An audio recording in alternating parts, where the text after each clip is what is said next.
Thanks for joining me. I am Jackie Tantillo, and this is Should Have Listened to My Mother. Years ago, a family member mentioned to my guest when he was 18 that he could make a pretty good living in this particular job if he was interested. Well, here we are 39 years later, and my guest, Terry Viscount, is a captain of a 730-foot lake freighter on the Great Lakes, and they go from the Great Lakes to the St. Lawrence Seaway. Hello, Terry, and welcome to Should Have Listened to My Mother. Hello, Jackie. It's a pleasure to meet you. Now, you just happen to be in Cape Breton, Canada, the province of Nova Scotia, and I'm on the East Coast, so it was a big enough effort for me to figure out the time difference to make sure we got this right. So if that was the hard stuff, well, hopefully we'll get the rest of this pretty easily. I'm very pleased to say also that you are my first Canadian guest for this podcast, so that's a really cool thing because I love Canada. Yeah.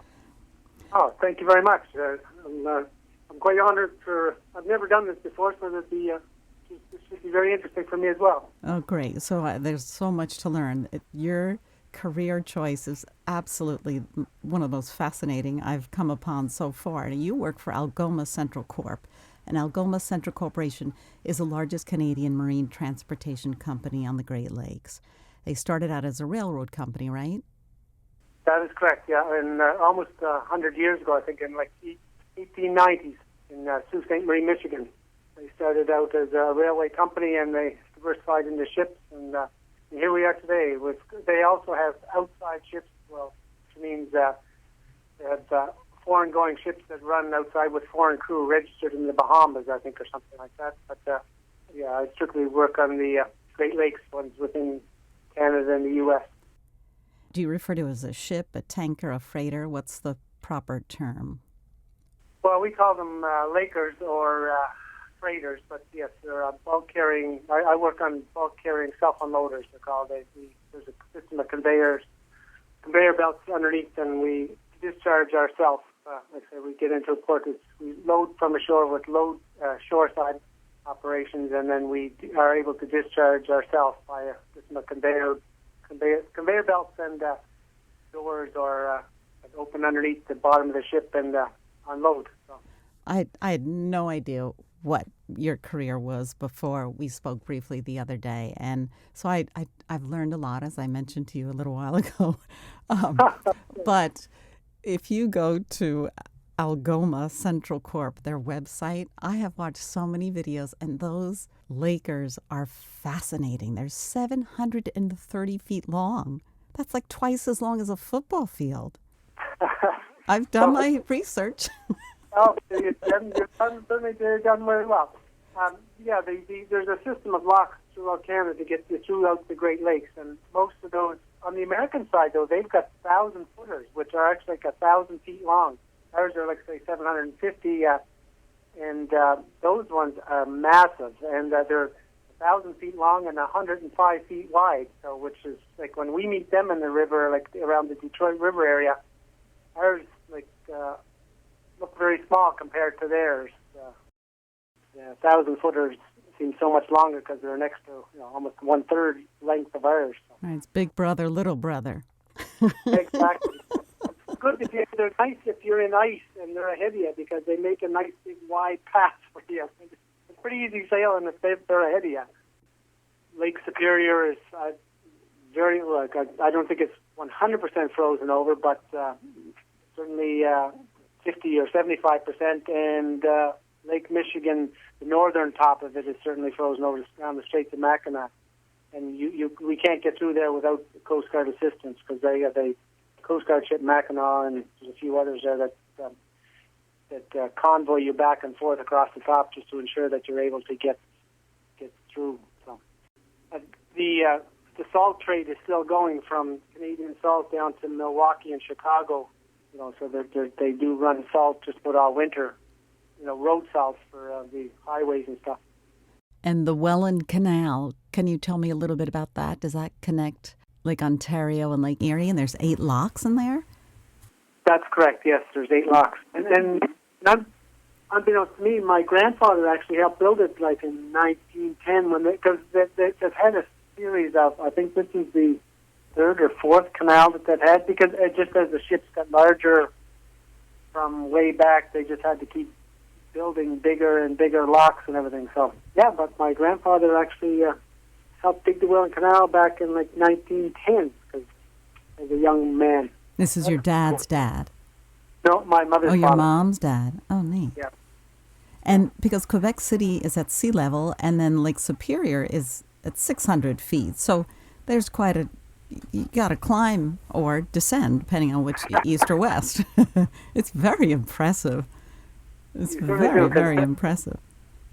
There's a system, let's see, there's St. Lambert, Côte St. Catherine, Lower Bahornois, Upper Bahornois, and then there's two locks in Messina, New York, Snell Lock and Eisenhower Lock, and then there's another one in Iroquois, Ontario. So that separates like Montreal to Lake Ontario, and then you've got to go through the other 8 locks in the Welland Canal. And then to get to Sault Ste. Marie, there's another lock that separates St. Mary's River or Lake Huron to Lake Superior. Do you have a specific time that you know you're going to get into the lock, or do you just pull up and wait? You have to pull up and wait. Again, too, like you certainly have to, especially with the increase in traffic. You know, there's you're sitting around a lot of times waiting for the traffic. But it certainly just all depends on, of course, it's always the way that if you're racing, sometimes even racing other boats to get ahead, because they can always, that could save you 5 or 6 hours just by getting ahead of that, you know, your competition. So. Oh, that is very funny.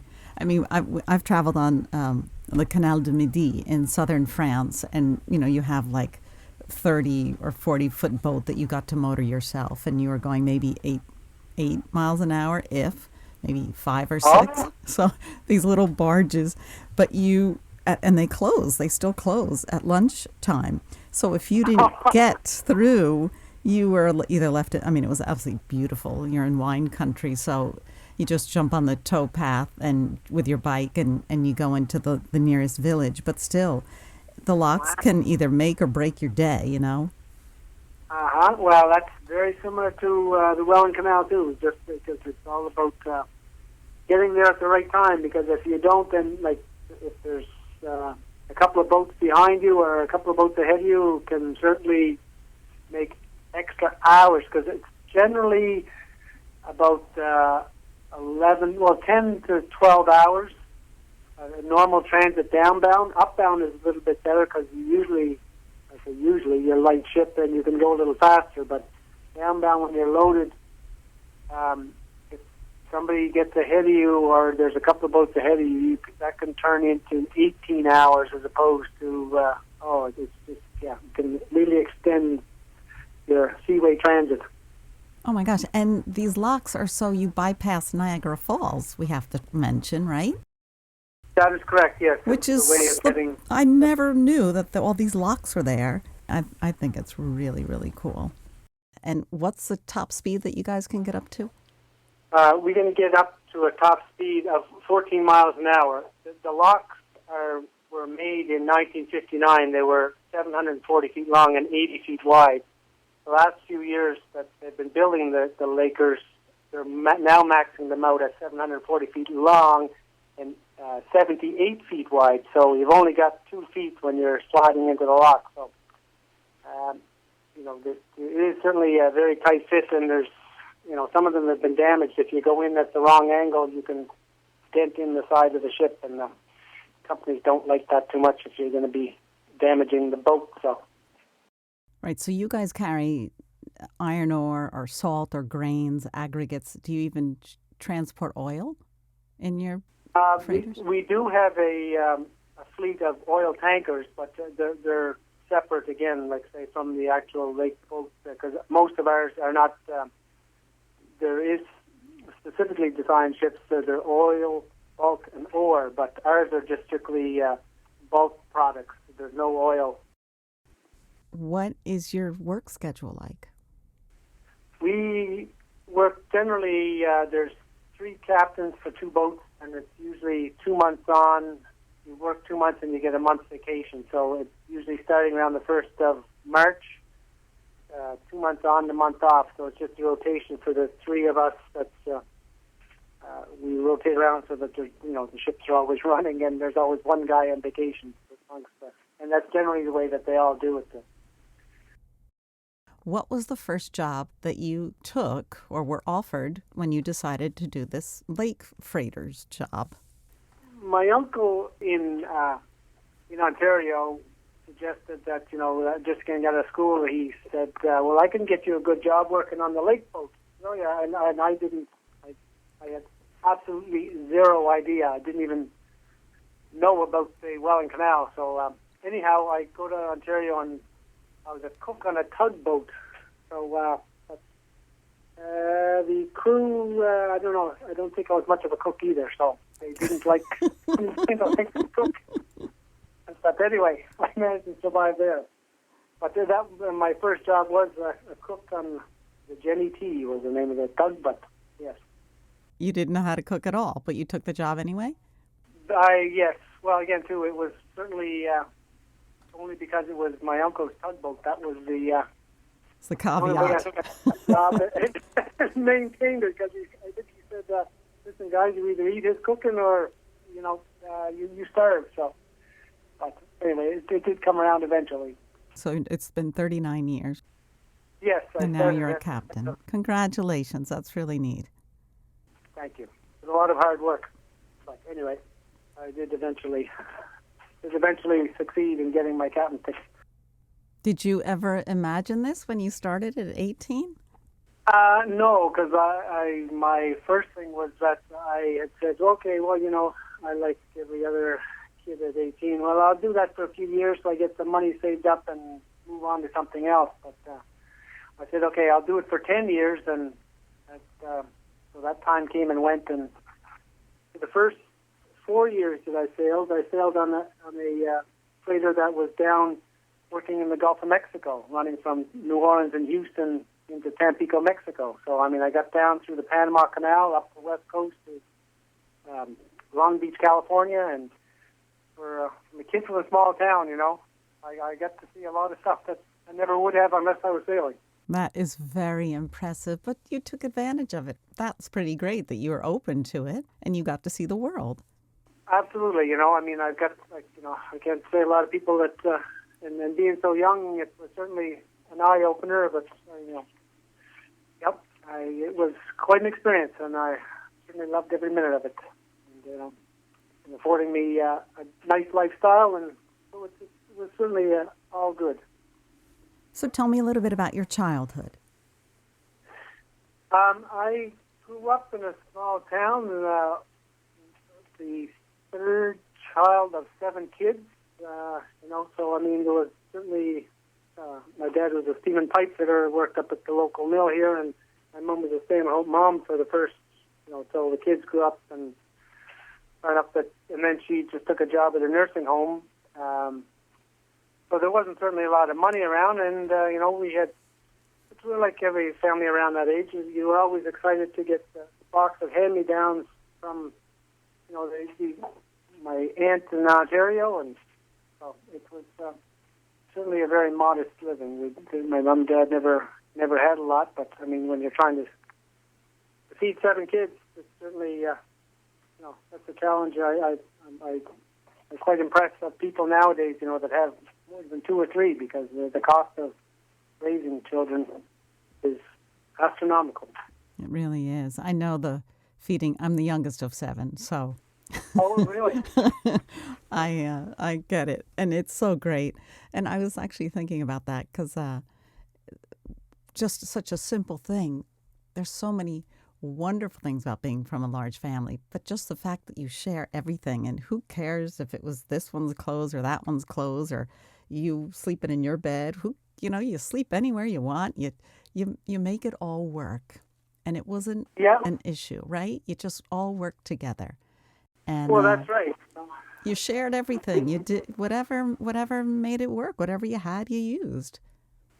You certainly had to do what you had to do.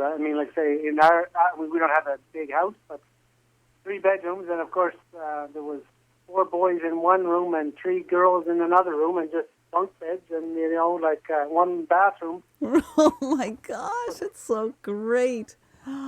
It's crazy, but it's great. Yeah, well, that's right. I mean, it's really funny now, too, because, like, my wife and I are here at the same house that I grew up in now, and I don't know, like, with the two of us here, we're tripping over each other. So it's really surprising that, that how, a man and wife and 7 kids can fit into this little house, and now with one bathroom, good grief. It was interesting. Did you add a bathroom? No, we did not. We still only have one little bathroom. Much, again, too, it's a summer cottage now, what we use it for, but, it's still, it hasn't, but this is where so my mom and dad passed away. This was their house, and so we haven't done much to it. So, again, too, it's more of a cottage than, so that's what we treat it as, but it's nice. Sounds wonderful. What is your mom's name? My mom's name was Joan.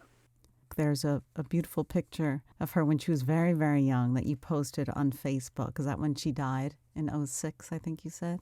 Yes, that's correct, yeah. She comes from a large family, too, from the same villages that we lived in. Yes, she had a large family, too. There was 8 of them, so. But, yes, Joan was, she was a kind woman. What was the general feeling around your house other than the chaos from the kids? Was she a calm woman or was she a nervous Nilly? Give me an idea of her personality. Okay. She was kind. She was very religious. She went, like, once all the kids moved away, like, she would go to church 7 days a week, strong Catholic, but very kind soul. It's funny, too, some of the stories. She would go to, once, again, too, they got older and all the kids had moved away. They used to go to Florida every winter, and I used to be home here to collect the mail. And the junk mail that she used to get from every charity going, it would used to fill shopping bags full. It was just crazy that, she'd be, I think that's where most of her money went, was to every charity on the planet, for God's sake. It was crazy. She was not just that type of person. She was kind, and she certainly thought of everybody else before herself. And religious, she 7 days a week, like I say, she'd go down, whether it was for 20 minutes, whatever the mass was down at the local church here, she'd be down there every night of the week. But she was religious, but she was forgiving. Was she a strict Catholic rule bearer? Oh, no. Well, no, because she was, in our house here, it was good cop, bad cop. She'd always threaten me with your father. And you're going to be in trouble when your father gets home. But anyway, she'd always be trying to keep you in line. But there's many times that she'd doing stuff, and then, then the kids again, too, just trying to be good or letting you get away with stuff, and then, and it was pretty funny. Can you remember a specific time when you and your brothers or you and your sisters got into something crazy and how she handled it? Like, did you ever see her so mad because you guys just were so out of control? Or so happy because you guys were so out of control? Well, I think it's more, I don't know if I ever seen her mad, because, like I say, she's certainly just such a calm demeanor that, I can't say that she'd always be, screaming on with all the, because, of course, with this many kids, and if every one of us had a friend or two over, the house would be full. She'd just be telling me to get outside and play or do something there. But, it would be pretty funny, especially because again, too, with so many of us, there was always lots of kids around the neighborhood, that hung out here. And but I can't ever recall seeing her that mad, or whatever. She was certainly very calm, and that was one of another very good quality that she had, that she never seemed to get, crazy mad. Nope. Thinking back, like my mom, when she would iron, I know that I could tell that she was very calm. Can you tell, did she cook if she needed to stay calm, or was she doing laundry? As ridiculous as that sounds, but Do you remember, did she put the music on?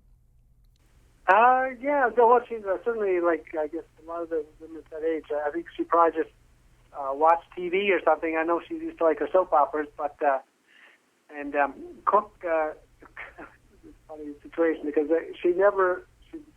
God love her, she wasn't much of a cook, and like, she used to make these cookies, and my father used to call them baked rocks because I think she just leave the oven for a little bit too long, and you had a break in the tooth. But anyway.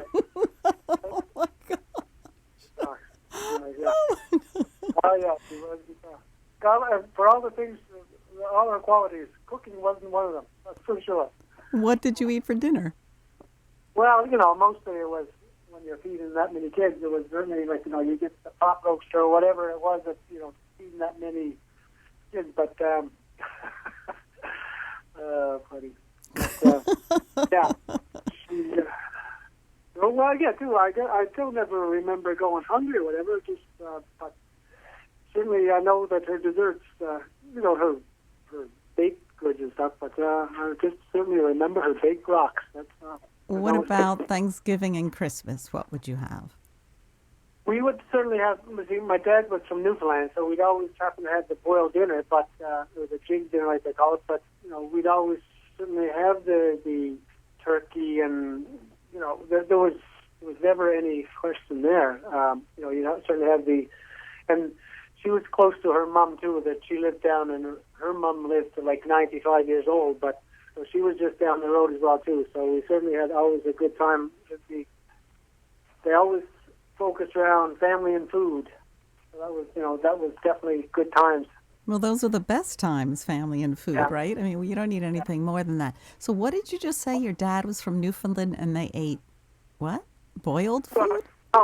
Yeah, the jig dinner or boiled dinner is what they call it there. Like corned beef, corned beef and cabbage, I guess is the other, whatever they call it, but they call it jig's dinner. But yeah, he certainly, no matter if it was chicken or whatever you were cooking, he always had to have, for Sunday was always that's one thing, yeah, Sunday dinner was always, they'd be off to church and the food would be cooking until they, check that on and then we'd get back, because, well, my mom would usually go on Saturday night, and then my father, whoever didn't go Saturday night certainly had to go Sunday morning, so you're better off going to your mother, because then you could always sit out in the back or something there, but So your dad was a disciplinarian. Absolutely. Yeah, so you guys would go hang out with your mom because, oh my God, we'd be in church giggling and laughing the whole time. We were terrible.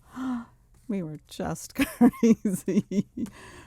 So much better to go with mom the night before, and then, like I say, whether you actually went in, then of course when you got home, they'd be, okay, who did you see? Where, what were the readings about? They'd be drilling you for that age. You'd be trying to skip church, too. So other than her, do you remember what soap opera she used to like, or just many she used to watch? Oh, sorry, The Edge of Night, Mac and Corey, and all these other ones. Yeah. Another world, yes. Did you travel much as a family when you were younger? All 9 of you in the car together like we used to? A little bit, yeah. I think, like I say, Sunday was the beach day. We used to all, jump in the car and, used to take whether the Coleman stove or whatever, and used to go. Definitely, I remember those good times. Yep, it was. But I guess that's before the days of seatbelts, because there wouldn't be enough seatbelts.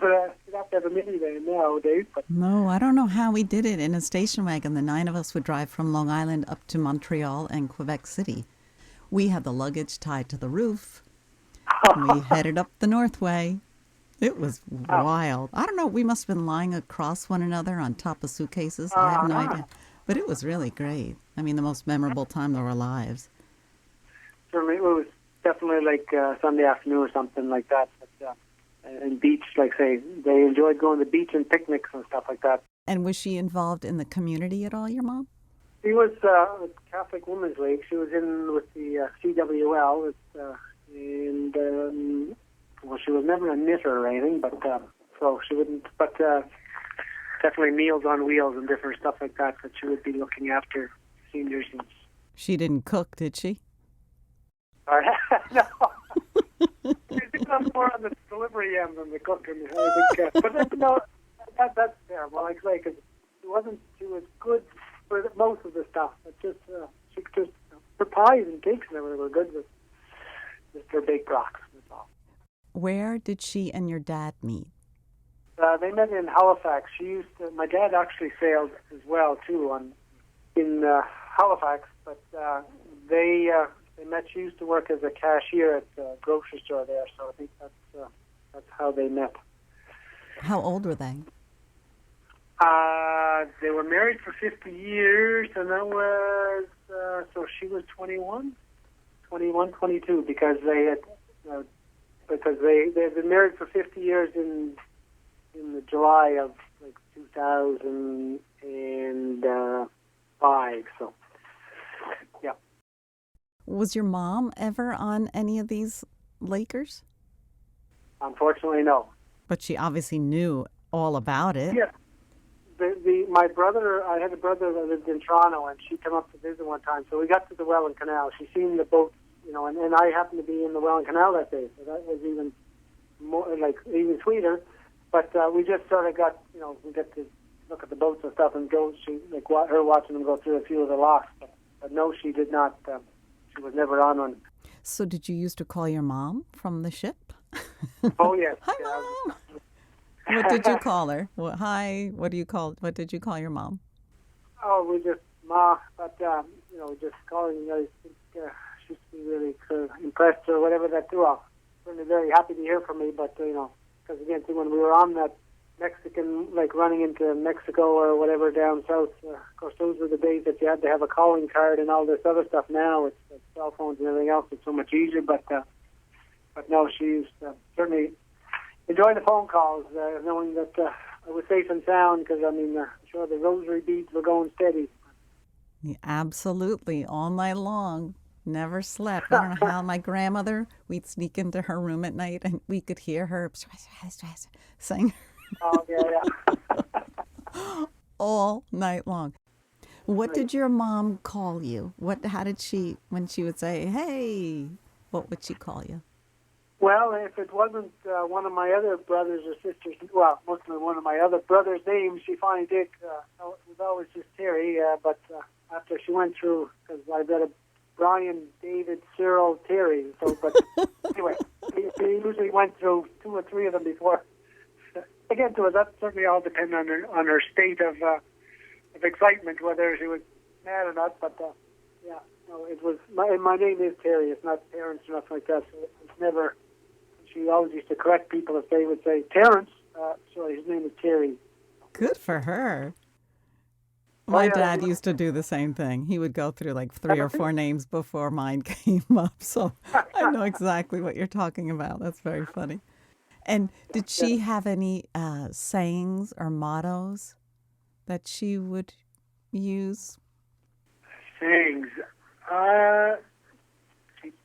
No, I can't really recall any. I just know that they say there was always, I'm sure, a religious thing in there somewhere, but getting mad, it would be Jesus, Mary, and Joseph. But anyway, wasn't anything too bad. You got to call in the troops. You might as well call in Jesus, Mary, and Joseph. Yeah, that's right. Oh, that's funny. No, she never. No, she wouldn't. She had no special sayings. I don't recall. What gift or gifts did your mom give you?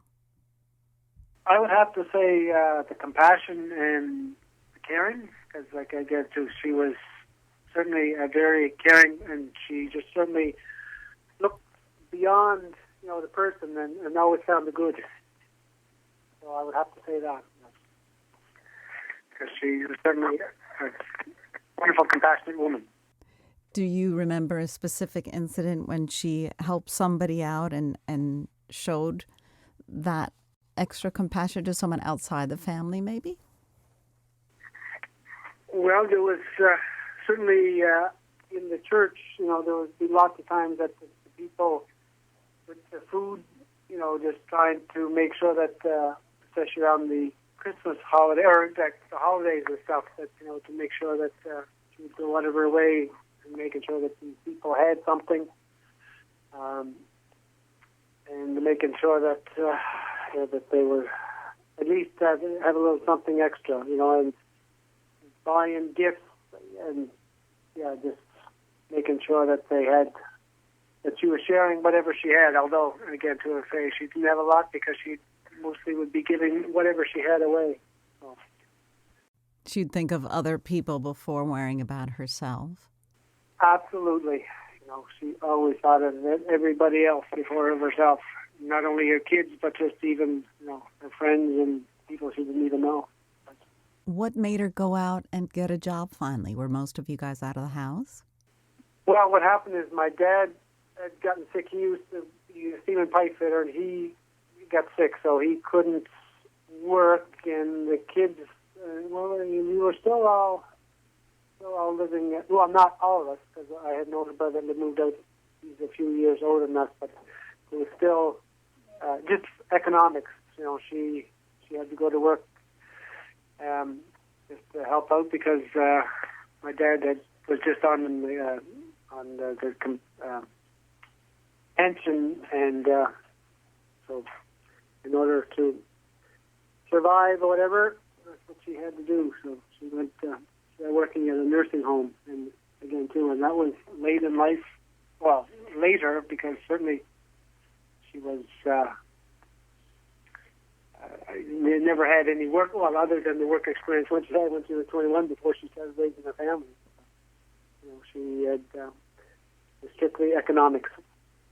But it's interesting that she, either the choice that she made or the only option that she had was helping others. That's very hard work, to work and take care of elderly.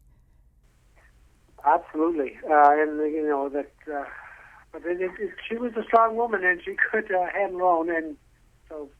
But she certainly at this Richmond Villa, well, in St. Peter's there, that's where she chose to work, and because her sister would work there as well, so I think that's probably what got her in the door faster than. But yes, it certainly wasn't an easy job, and she was very dedicated to that because. Another funny story. There was this one time that we were getting a snowstorm this one night, and my dad, like I say, we had set up a little store here at the house, a little grocery store, convenience store. And anyway, this was starting to be a blinding snowstorm, and so she wanted to go down the night before and sleep at work so that she'd be there for 8 o'clock in the morning. And, oh my God, my father almost had a heart attack. What? It's not like the place is going to shut down, but she was so dedicated to the job that she felt that she had to go down the night before. But oh my God! Did she do it? Oh, she did it. Yes, she had to sleep in I don't know, on a cot or something down at her work. But well. She sounds like a real sweetheart. Oh my gosh, she left her husband to go take care of everybody else. Yes, God, it was funny. I could have a coronary, but your dad was livid, right? Oh, he was. Oh, God, yes. Was she petite, your mom? No. She was tall for a woman. She was must have been like 5'8", and not petite. No, but not. She wasn't a heavy woman because again, too, she always certainly looked after herself. But just. Childbearing and everything else, I've seen kids, but certainly not petite. But she was strong. She was strong. 5'8's pretty tall, right? Yes, strong, able-bodied is what I would say.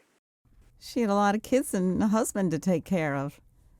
Yes, certainly, and I say a lot of boys, but it was very funny.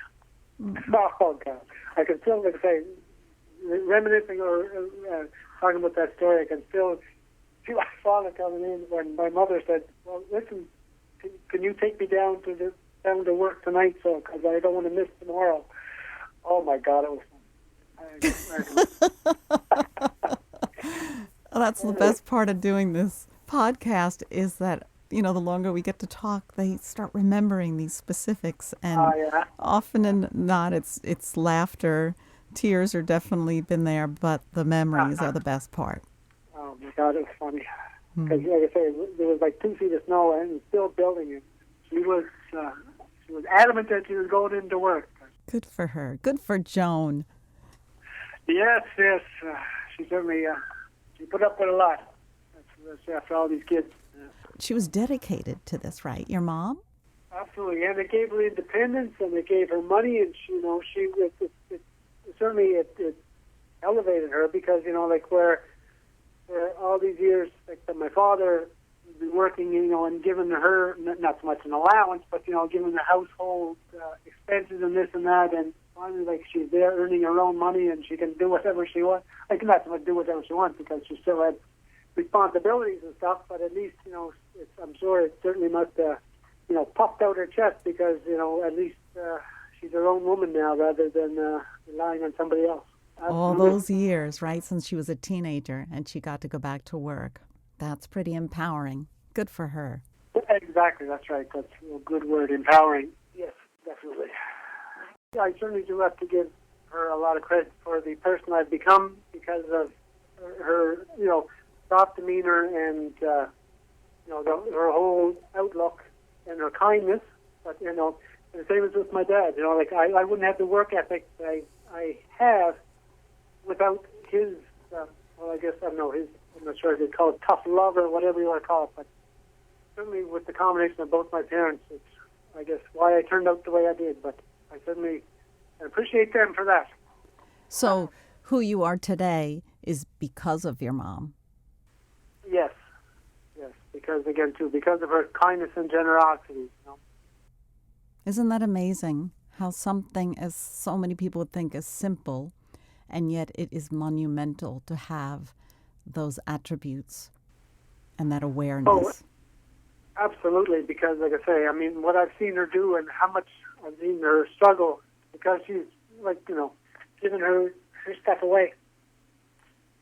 Because, just even, she never had a lot of money, but she always wanted to make sure that everybody else was taken care of before herself. But anyway. Did you ever see her vulnerable or like down and out or crying because things ever got so bad, or that she just finally was human and lost her composure?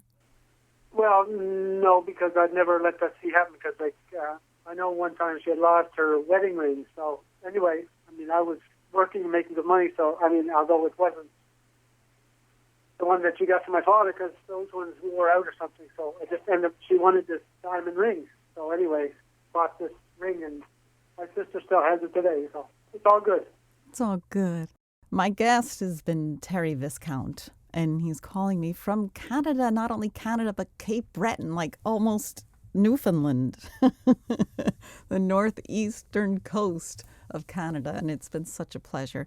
Thank you for joining me, and perhaps we'll have you back again. We'll catch up on your new freighters and Lakers.